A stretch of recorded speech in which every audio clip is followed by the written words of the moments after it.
Hey, this is Matt once again. What about the end of the video? This is another paid request, this time for Alban. Thank you so much for that.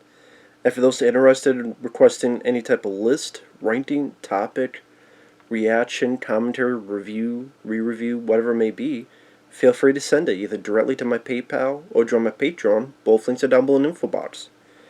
And lists like this are fun, so thank you, Alban. Really appreciate that. He's asking for my top 15 favorite films of 1995. So I had to think about it, and I wrote this down. I left out Rumble in the Bronx because I didn't know where to put that, because it was in the U.S. one year, but then it was kind of different in Hong Kong, so it might not be on I just wasn't sure, and I just said, you know what, I'll just take it out just in case. Because technically they were in the U.S. one year, but then they were made before it. But I do like Rumble in the Bronx. So the 15 I picked on the list, 15 is Streamers with Peter Weller. I think that's an underrated sci-fi film. I don't care for the little sequel bait ending, but I thought it utilized its low budget fairly well. I like the idea of Peter Weller and his group being on this planet that there's been a war going on for years. And I love the bits where Peter Weller's character realizes they've been pretty much abandoned by these higher-ups. Just like being thrown cold water and realizing how little you're worth to the upper echelons. And yeah, I thought Peter Weller did a great job with that performance. And pretty much him and this other guy go on this journey through this wasteland, and you have these screamers, and that's another cool idea of the film, where they adapt and they can look like other things given enough time. Whether it be a little kid, that's a version, or even another human being. Yeah, some pretty decent special effects I did for the budget at the time. And yeah, Screamers are, like I said, really do enjoy that film. Let them go too in deep, because even if I go 2 minutes, well, 2 minutes would be about a 30-minute video. Number 14, I put Sudden Death with Jean-Claude Van Damme. It would have been higher on the list, but the one big issue I had with it is a lot of times when you see the fight scenes, I can clearly see it's a double. Now, there's Van Damme and the more closer shots, and I understand having a double for a dangerous stunts, but again, for a lot of the fight scenes, it's clearly a double. Especially shots like the farther away the shot is, you could tell it's a double, and I don't know why there's so many double work for Van Damme. I don't know if this was partly because of his drug addiction at the time. It was getting way out of hand, and he couldn't be used for certain scenes. If there's another reason, I would love to hear it. I would love to hear it. That'd be one of the questions I would ask Peter Hyams. I would phrase it with, yeah, I was watching Sudden Death. I was wondering, how come so many of the fight scenes Van Damme is doubled? And for people to say it isn't, it is. It clearly is. Especially if you watch the Blu-ray. Just concentrate on each of the fight scenes, and like, it was not me like pausing every 5 seconds. It's like, wait a minute, that's not Van Damme. Because like you see his face will turn, it's not Van Damme's face, and the body's different. But other than that, I liked seeing Van Damme in a Die Hard type of movie. The idea of taking place at a hockey game, I don't mind. It made it feel a bit different. You have that cool bit where he fights a bad guy who's wearing a mascot outfit. Very unique. The action scenes, for what they are, competently directed by Peter Hyams, who had done Time Cop with Van Damme. Powers Booth, may rest in peace, makes a very fun villain. There's nice bits of because Van Damme's character's a firefighter, he makes this little thing, like this little mini flamethrower. There's some entertaining bits of humor, like the C4. This is both such dangerous explosive, and it works. He does it to distract the bad guy, and it works. So when he comes across another guy, he tries to do the same thing. And Van Damme's performance is rather good. He's not sleepwalking, far from it. That's why, again, it bothers me that there's so many fight doubles, because if that wasn't the case, if Van Damme, if you look at like Hard Target, those fight scenes you tell was Van Damme. That's because John Woo was shooting a lot of slow motion, and so you can't. It's a lot harder to cheat it. Even in Time Cop, I noticed a lot of it was Van Damme. So I don't know what changed. If that was the case and he had done, at least, I mean, come on, you're a martial arts guy. You should be able to do your own fight scenes. There should not be doubles in the fight scenes. I'm sorry. I don't think there's any excuse for that.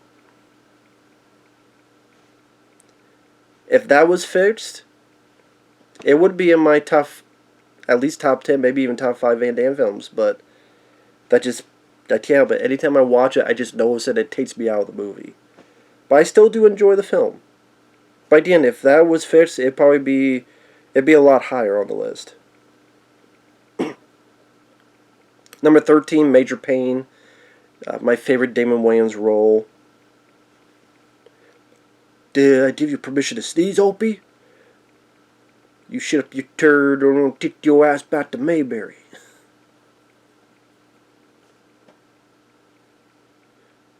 You got a little twitty in your pocket, huh? If I touch your stomach, you think you'll go, ooh. Just the most fun, over-the-top drill sergeant type of guy. He's a guy who's a killing machine. He's a guy that, at the beginning of the film, a guy shot in the arm. You want to know a little trick? Take your mind off that pain. And then he breaks his fingers. My finger. Works every time. I love Damon Wayans' performance, the way he's talking, the way he's just attacking each scene. There's gotta be somewhere for me to kill. There's gotta be someone that needs killing. Sorry, Payne. You killed them all. So he's pretty much... They have no use for him. He's looking for a job. And then he goes and is able to teach these kids ROTC. Of course, they rebel against him. And ultimately, they start working together to win these games.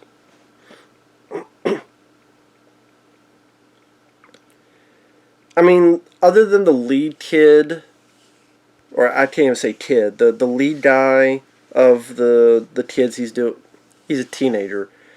Other than him, the others aren't really that developed much. Maybe the one little kid that the soon-to-be love interest works with a lot. But it's a hilarious movie. It's a hilarious film. And it's directed by Nick Castle, the guy who was, for the most part, played Michael Myers in the original Halloween, and who directed The Last Starfighter, among others. Very fun comedy. Very entertaining. Number 12, Congo. I always thought Congo was underrated. I never got the hate for it. I still don't get the hate for it. I still don't get what's so bad about Congo. You have a cast with Ernie Hudson, who does a great job in his role. Laura Linney. Bruce Campbell has a brief appearance. I love the adventure quality of it. I love all this variety of dangers they go through. Shot down behind enemy lines, the wildlife, and then these killer gorillas. Very well done by Stan Winston and his group. And the film feels violent. Whether it be Laura Linney getting her laser thing and cutting arms off, whether it be when the gorillas attack and you don't see gore, but you feel a bit of the impact, It almost makes me swear they smash one guy's head in, but they don't. There's the sound and there's the pretty decent editing. It felt more violent than maybe really is. Was it Amy the talking gorilla? Well, number one, I think that was in the damn novel, so blame Michael Crichton. And I don't know, it didn't bother me as much as other people did, and were bothered by it. I thought the voice they chose was not annoying.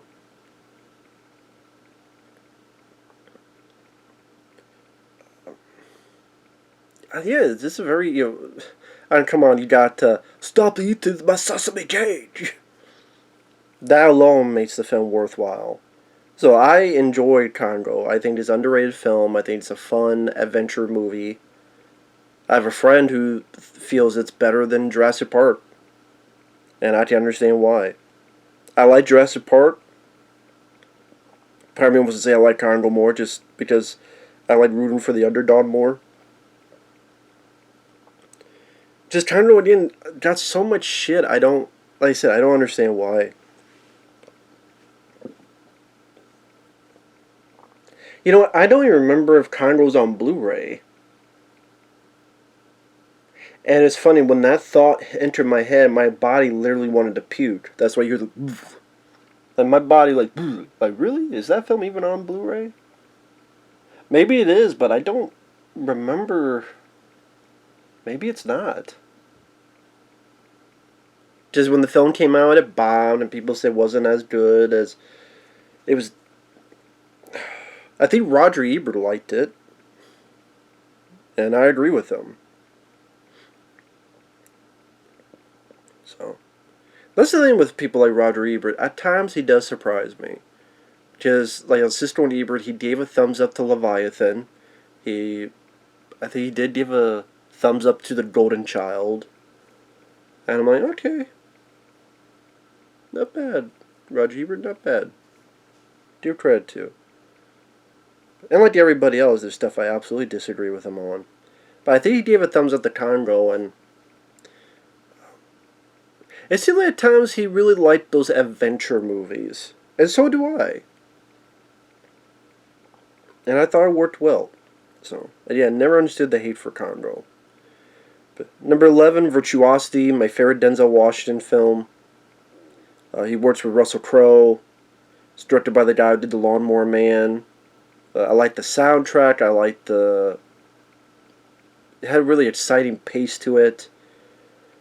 Russell Crowe, I think he's very energetic as the villain. He's just loving being evil in that movie.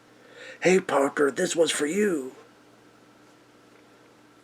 You know, I may have the memories of killing your family, but doesn't mean we can't be friends. Denzel's a cop. Takes place... Well, he was a cop. Some things happened. Now he's a prisoner. He's part of this program in the future where this, like, virtual reality thing where you train people, and the villain that they train up against is Russell Crowe's character. But at times it goes haywire. Whether at least another, that VR program comes to the real world. Sid, played by Russell Crowe, he's on the warpath, and now they gotta get his favorite opponent, Denzel Washington, back on the street to go chase him. It's a fun, exciting popcorn movie.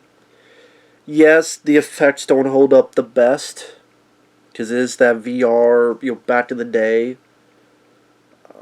But the performances, I like the idea that Sid, he has like all this, because of the program that has all these other different personalities in him, that results in him having a memory of what happened to Denzel's family. Because I actually didn't mind that backstory of what happened with Denzel's family. I thought it was pretty well filmed by Brett Leonard. My favorite Brett Leonard film. And sadly, it's a film that bombed. And of course, those Russell Crowe and Denzel would work together on, what was that movie? American Gangster. But I'm more into Virtuosity.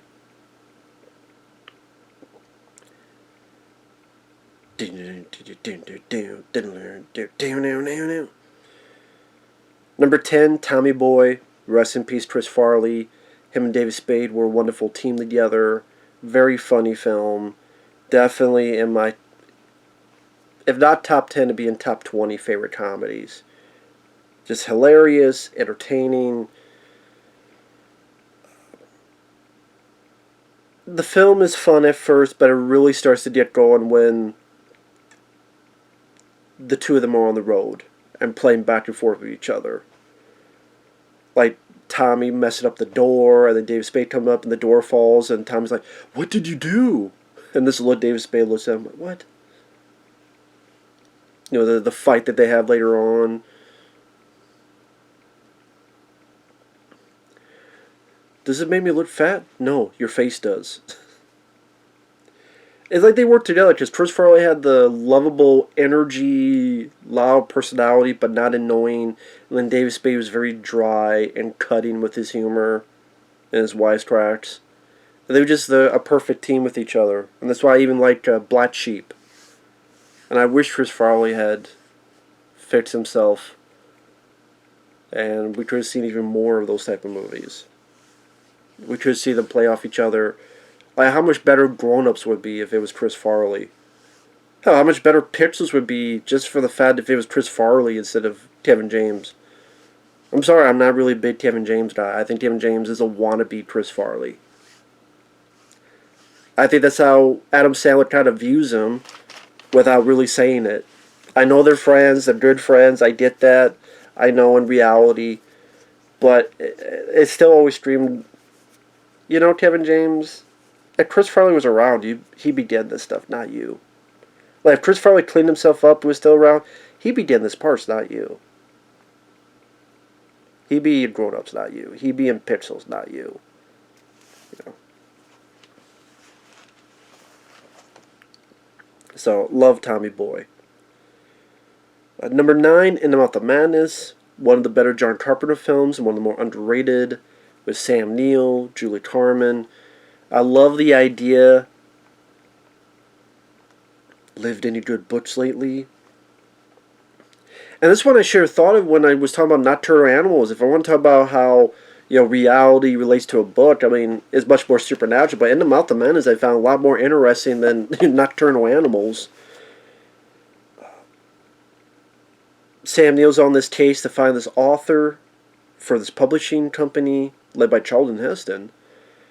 And then he enters this town, and you kind of find out that the town is not even real. The town was a part of this book because very heavily influenced by H.P. Lovecraft. The authors kind of had to deal with these ancient gods and being able to twist reality with the creativity of an author. You know, I always liked the color blue. And I tell you, when I say stuff like that, I'm being vague for those who haven't seen it. And for those who haven't seen it, I definitely recommend these movies. You may not like them because we all have different preferences, but I think In the Mouth of Madness has some pretty good effects by KMB, has a very creepy sequences, whether the bit with the old lady, which I'll just mention. Like I said, I really like the plot. I really think John Carpenter directed the hell out of it. And, you know, people say John Carpenter is very cranky. I don't blame him. You know, you make a film like The Thing. You make a film like Big Trouble in Little China. You make a film like In the Mouth of Madness. And then they bomb. And no one goes to see them. And then it does affect and hurt your career when you directed the hell out of it. And you see these movies that didn't do that. And they get the pass or the success. I'll probably be cranky too. So... And again, one of those examples when people say 90s horror was so bad, I'm like, really? Every year I could pick out horror movies I enjoy. Same with this year, In the Mouth of Madness.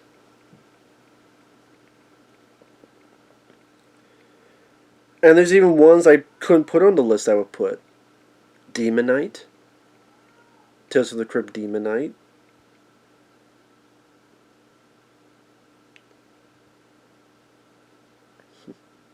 Same with, let's see, Tales from the Crypt Demon Knight. God, now my brain fogged up. I had a list in my head, now it went away. Species, that's another one. It didn't make the list, but I like Species. Tales from the Hood. So like come out to me. So yeah, Species, Demon Knight, Tales from the Hood. Those are good.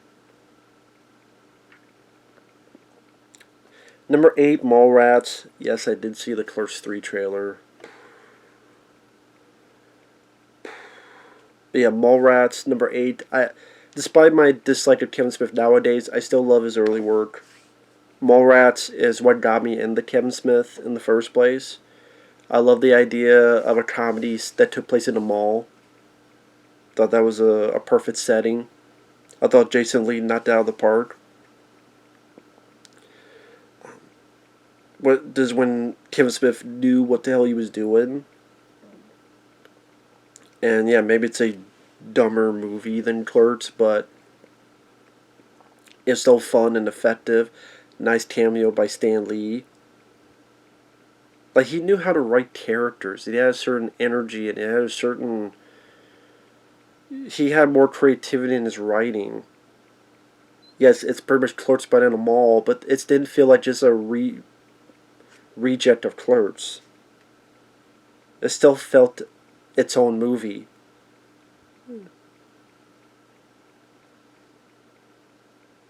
Has a nice soundtrack to it. Jay and Silent Bob worked well in the proceedings of that movie, as did Ben Affleck as kind of one of your villain characters. Mallrats is a lot of fun. That's why I'm now glad they never got that sequel. They were going to do a sequel, but I think the studio said no. And at the time, I'm like, oh man, nowadays I'm like, thank God. Thank God they said no. Because that's what made Kevin Smith do Jay and Silent Bob reboot. And fucking, Clerks 3 now. Because he won't let it go. He will not let it go. Number 7, Outbreak. Which was very prevalent a few years when that started.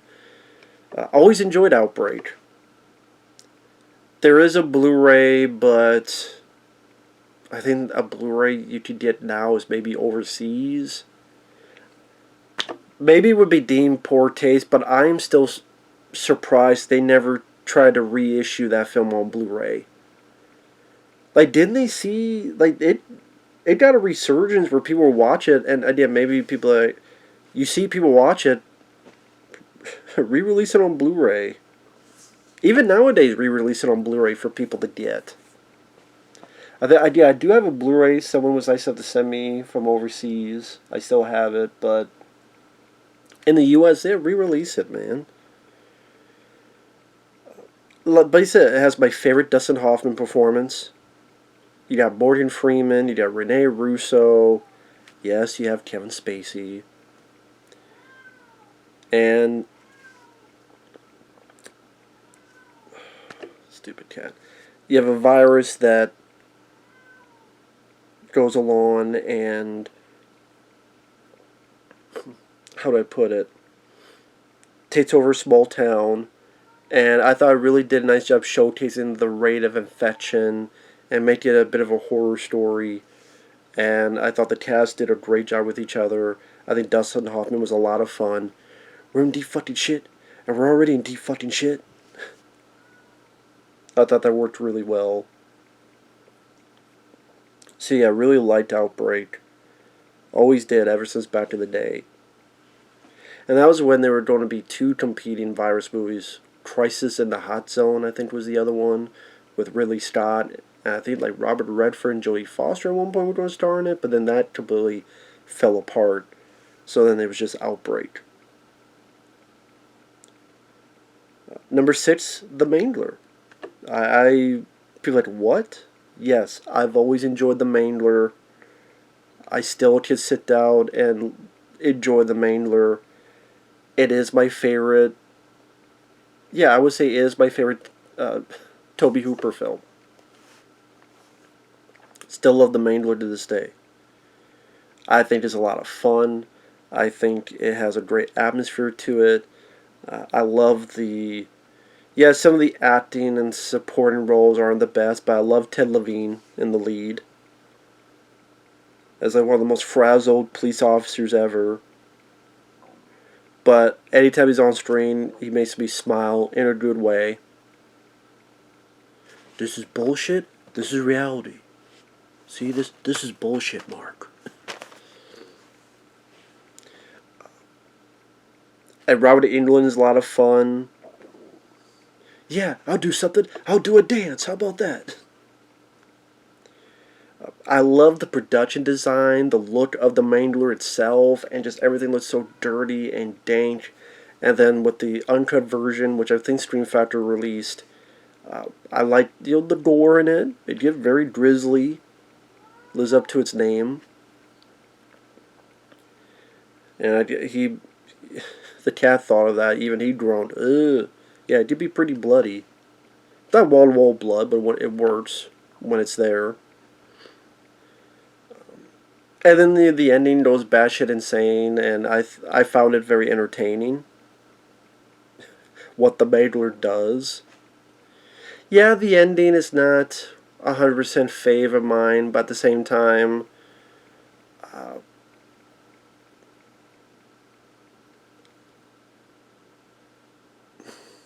what happens with Ted Levine, I didn't mind, and that helps me swallow the pill a bit better, if that makes sense. I don't know how to do that without giving away spoilers. But yeah, I've always enjoyed the Mangler. I put up higher because I think it's underrated. Number 5, Heat. I mean, come on, you got Michael Mann, you got Al Pacino versus Robert De Niro. Yeah, hell of a cast on both sides. You got Jon Voight, you got Val Kilmer, you got like everywhere you look is like there's Jeremy Piven, there's Wes Studi, there's Henry Rollins, just packed with familiar faces, and it's wonderful filmmaking of cops versus robbers, but it's done in a way that feels like an epic scale. And just wonderful performances on both sides. Love Al Pacino in the film. What do we got?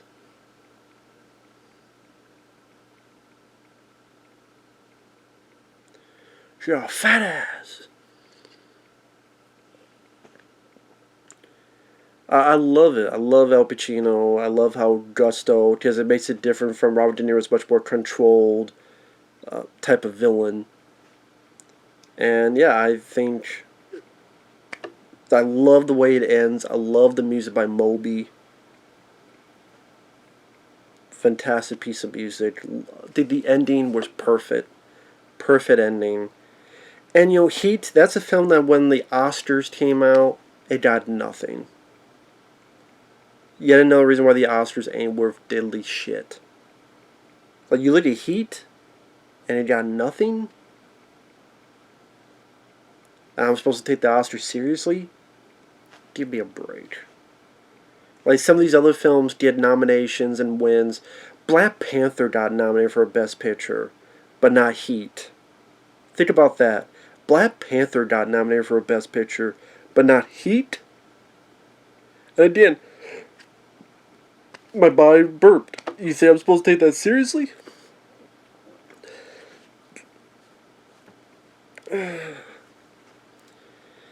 Number 4, Mortal Kombat, 1995. Despite some awful CG that it was done for its time, very fun, kick-ass martial arts action movie. The best video game adaptation. Stuck's very close to the story and the characters. It just doesn't have the gore. And you know what? I'm fine that it doesn't have the gore. If it had the gore, cool.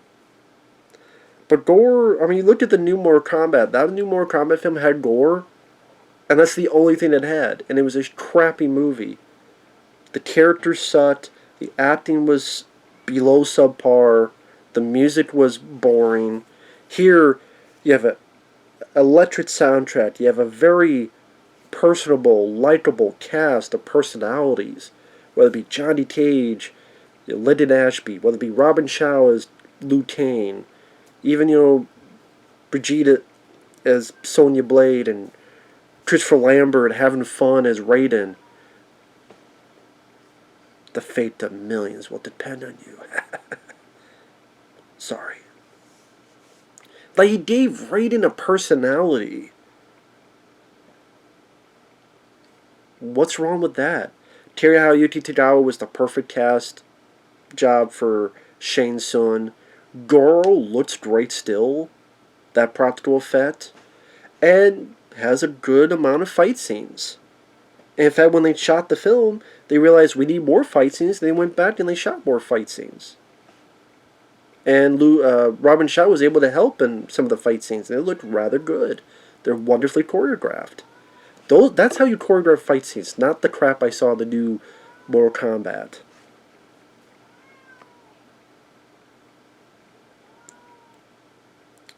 So, and now, see, I mentioned that movie. Now the cats complain about that. Whining, I was whining about that movie too. So, I understand his frustration. He wanted a good Mortal Kombat movie too, but I got with 1995. Number 3, Friday. I enjoy Friday. I love it. One of my favorite comedies. It would be my top 10 favorite comedies. I remember seeing it on VHS and being very impressed with it. Simple stories to be. Two people, just, people hanging out on a day. We see how their daily life goes within that same day. And the cast of characters, whether it be Bernie Mac and John Witherspoon, may they rest in peace. Tiny Lister Jr., may he rest in peace. Ice Cube and Chris Tucker worked so well together. Chris Tucker, his breakout role as Smokey, which led him to get Rush Hour and all these other movies. Well, actually, there isn't a whole lot of movies because he didn't do a whole lot of movies, which is too bad. But I guess you could say Chris Tucker did not wear out his welcome. I guess you could say that. But yeah, Friday is a hilarious movie. How you don't get fired on your day off? Number 2, Bad Boys. Love Bad Boys as an action film. Love it. Excellent action film. What really brought Michael Bay to the dance, so to speak. Fun, exciting. Will Smith and Martin Lawrence had wonderful chemistry with each other. It was done on a lower budget compared to Michael Bay's future movies, but high octane action, style brimming, overflowing with style. Even with the way the Miami big sign and the plane going by. Great score. Love the score.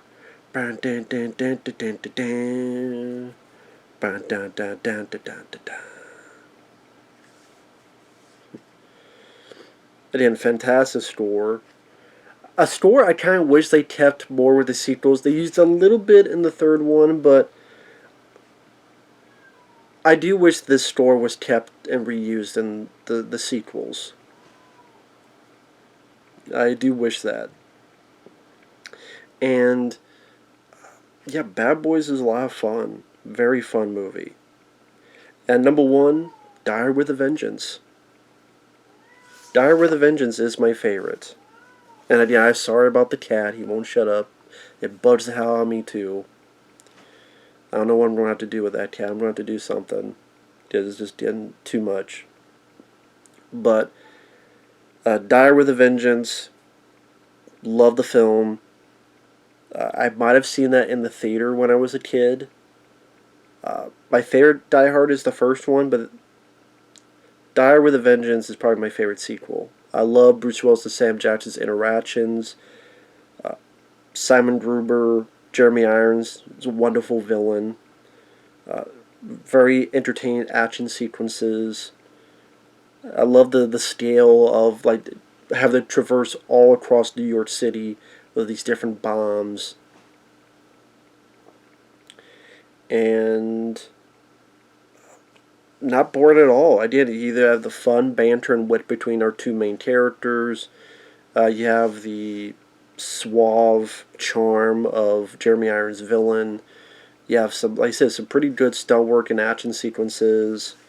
Still keeping with his R rating, wasn't neutered down, and the title "With a Vengeance" fit well. They wanted a bigger film, and when it came out, it was fairly successful. And like Die Hard 2 was successful as well, and I like Die Hard 2, but it seemed like the public perception, like, seemed a lot more prominent with Die Hard with a Vengeance in a weird way than with Die Hard 2. Again, that was still successful and a good movie, but it seems like more people thought of Die Hard with a Vengeance, especially not just at this time, but even in the future. It's like one of the Die Hard films people think of the most.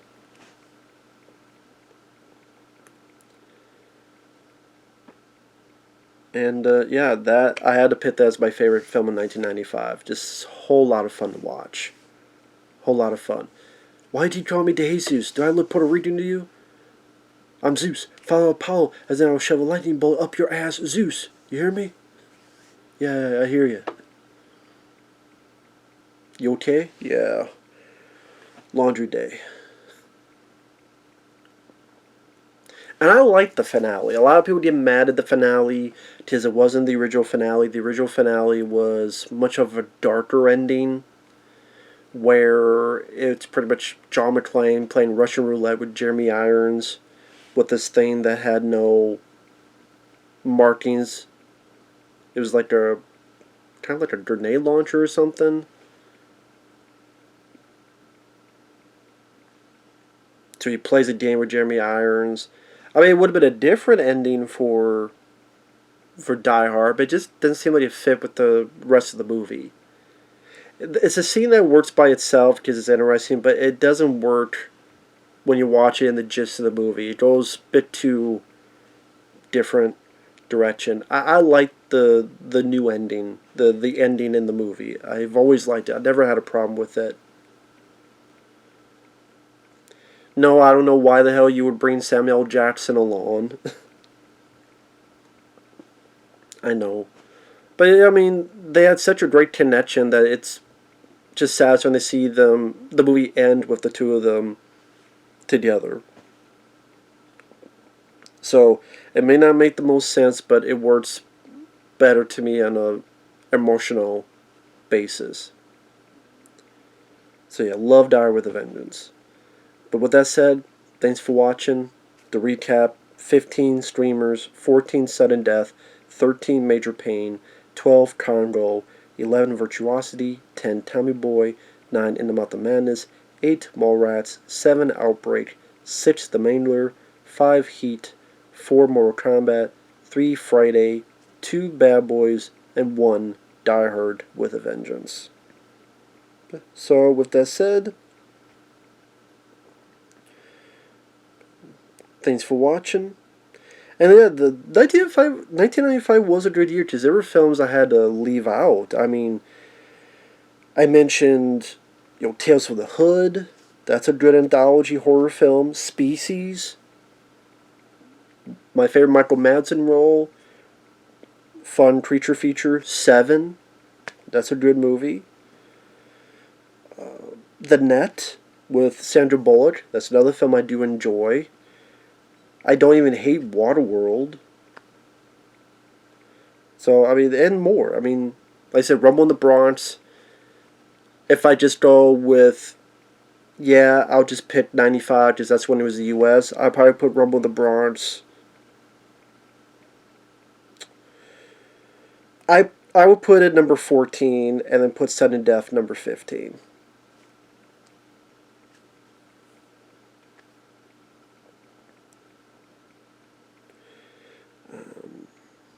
No.